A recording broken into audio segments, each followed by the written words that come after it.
Hey everybody, this is Mandy White Pearl here, back after the power came back on. So, this is exactly a perfect lesson in deciding. I have decided I am going to get this presentation recorded so I can share it with you all because it is so powerful. But despite YouTube glitching on me the first time and my internet going out the second time, I'm hoping here third time's the charm. So we had just finished out in the previous presentation step number 6, make yourself visible. And I started to tell you about my son Matthew, who the other day while we were making dinner disappeared. I started elaborating on that story beforehand, but so Matthew disappeared. We find him outside, and Ron kneels down to say, hey, Matthew, what's up? And Matthew hands Ron a $20 bill and says, I'm selling my origami. And, Ron did well to not scold him, wanted to congratulate that energy and that effort of the entrepreneurial spirit there, and then said, make sure, baby, you tell us before you leave the house next time, though. And the lesson that I learned from that, though, was later that day, I found out that one of my EYI insiders lives just a couple of streets over, or like a block or two from me. And I have never even thought about the fact that I could pass flyers out in my own neighborhood. Now I think I'm going to go send Matthew out with them. But that my own target market would be right there, right underneath me. And so what I'm really encouraging you to do, and this story is for as inspiration for, is, your people might be right there. Like one of my clients is a neighbor of mine. So, what if your neighbors could be the clients who would pay you to get the transformation that they're really looking for? Like, how could it get any better than that? So during this challenge, I want you to open your mind to the people who are already there. You just are blind to where they are. And then to wrap this up, step number 7 is having a conversation. Once you've gotten in front of somebody, having a conversation that really serves them, really helps them to see whether or not they're going to be a good fit to work with you on this program, to work with you to get that outcome. So I don't have time to go into detail today about all the questions that you're supposed to ask, but these are some of those basic ones. What do they want, and why do they not have it? What is it costing them not to have it?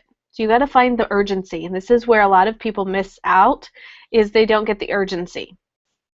And the urgency is really what's going to get somebody to buy. So you've got to learn to be able to tap into that and get good at finding it if the client doesn't present it right off. And then are they willing to do what it takes to have it?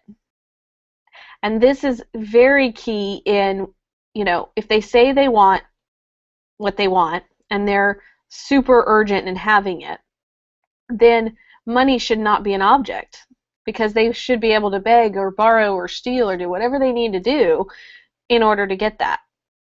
So this is where you often uncover, before you get to the actual objection, whether or not money is going to hold them back. And then simply connect the dots. So if I were to show you, or if I was to help you do this and this and this, which is what they don't have, in order to help you get what you want, would you be on board to do that? And they say yes, and you go, great. We can get started for $500 down payment today, and then 10 payments of $1,000 for the next year, right?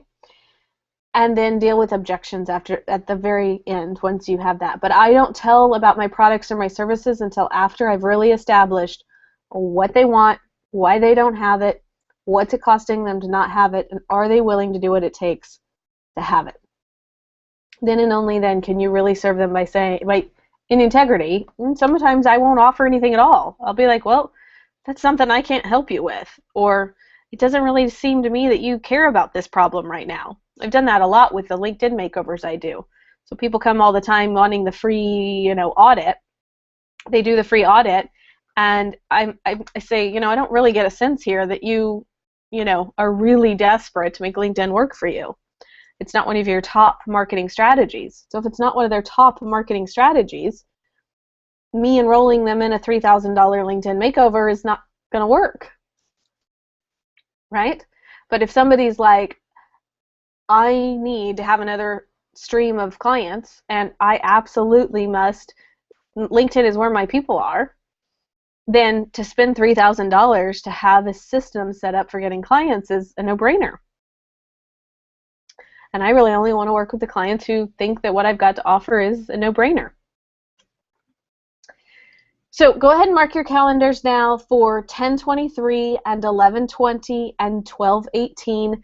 Those are the dates where I'm going to dive into these other segments. So we're going to really dive into mindset, 9/25. We're really going to dive into the product offerings, again, some more in October. In November, we'll handle marketing, and December will all be about sales, sales, sales, so that I can support you and taking all of these skills to the next level and being successful in this 100-day, $100,000 challenge. I thank you so much for joining me today, and if you do want some more help or support on this, reach out to me, because I can offer some private coaching or mentoring in a variety of capacities. If you really know that you have to make things change for yourself in the next 100 days, or else you'll have to go back and get a JOB, I'd be happy to look at supporting you in that way as well. So have a great day. I look forward to seeing you guys in part 2 of the challenge. Take care.